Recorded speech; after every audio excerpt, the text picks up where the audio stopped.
Hello, my name is Oliver Toby Adelier, and I'll be doing a video on Under Armour. So I'm about to give you like a little history background summary on Under Armour and how they're doing. So first, I like to start with a little history from them.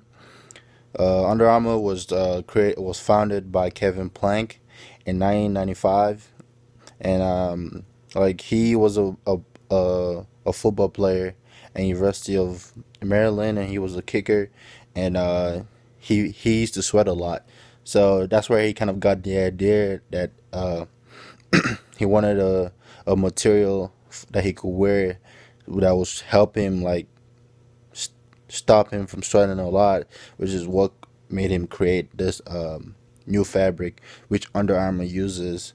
And so at first, yeah, he created it. He made like seven prototypes, and for like $450, and he made it. And then after once he found out the one he liked, he used up his savings to order like 500 shirts and stuff, and he started sending it to people and stuff, to influencers, people that he knew that were probably playing in like the professional league, to spread out his brand. And that's how his brand started getting popular and stuff. He sent it to NFL players that he knew and stuff, and that's how Under Armour started. Under Armour, they were joining a market that had a top competitor in Nike. Nike dominated that market, and at first there were people that said that they didn't think Under Armour could make it, but Under Armour, they had their own appeal. They they invested in sportswear apparel, footwear, and accessories. Sportswear apparel. This is the main part that helped Under Armour increase in revenue, because they had the fabric. They created that, and that helped it because everyone's that started using it. Everyone that saw the athletes that he sent it to use it, they liked it, and they started sending it, asking for more, and ordering more.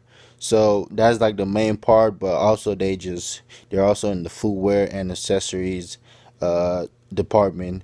And Under Armour, they um they compete with not only Nike, they compete with Adidas, Champions, uh they compete with Puma. Those are like the main companies in the sports apparel like industry and the sports industry. Under Armour, in 2010, they had a little late setback in their finances, but then they were able to come back from that. Um, Gradually, like from when the brand was started, they increased gradually in revenue because of their appeal and like, because of the apparel.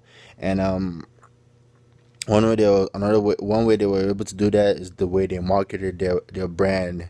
Their company's vision was to be the the athletic brand of this generation and the next. And with their technology, they they they use that as a way to bring in more customers. They targeted individuals that were in the age group of 15 and 25, and most of them were mostly male at first. But now there's been an upsurge in female and older like age group people um, who want the brand. They spent a lot of money in their budget for marketing. I mean, they had to do this because Nike, they were a top brand, and they spent over 2 million in their commercials in order uh, to be where they at. And so Under Armour had to do that, and because of that, they got more people, and they were able to be the official outfitter of over 50 universities, which is less than what Nike does, which is around 100 universities, but it was a good start. And in 2009, they generated approximately 78% of their revenues from the United States, and they also have market in Europe and other places, but most of their revenue comes from the United States. Their brands and their materials, they mostly get it from the Asian countries. That's where most of their materials goes from, where they manufacture most of their products, like Nike does, to in order to reduce cost. Um, that's pretty much it from Under Armour's point of view. I mean, they're a brand that started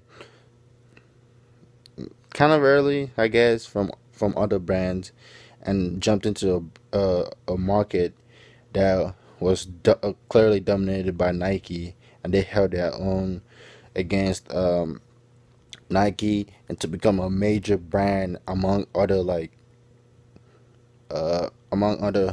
brands like Nike and Adidas. And this was mainly down to their founder, Plank, Kevin Plank. He had a vision.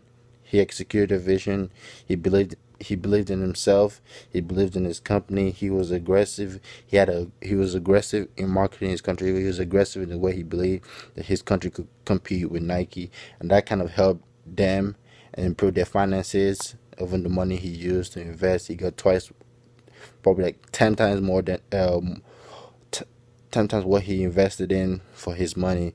So that's a little background on Under Armour. Hope you like that. Thank you.